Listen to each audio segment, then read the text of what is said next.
Josh, I realize fans will say it's an excuse, but the reality is the Raiders have just failed prior to your arrival on so many draft picks that aren't even on the roster.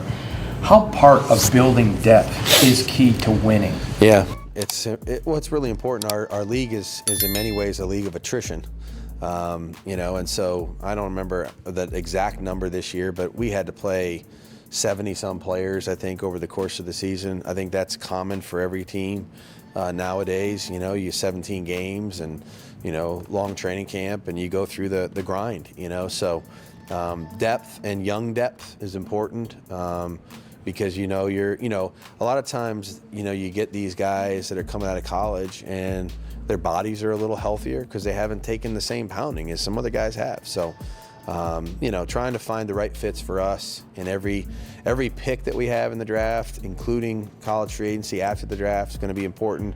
Thought we found some good players after the draft last year. Our scouting department did a great job of Luke Masterson and Sam Webb and Darian Butler, and we had a lot of guys that contributed. So that'll be important to us again this year. Josh, I have a two-part question about the defensive line.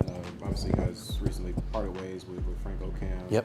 What went into that decision? And then secondly, is defensive tackle specifically a position that you look to address in free agency in the draft? Yeah, Frank's a good coach, and didn't have a lot of movement on our staff. We just felt like it was something that we looked at, and Pat's got a fairly broad expertise in that area, and I think may use a little bit more of that going forward.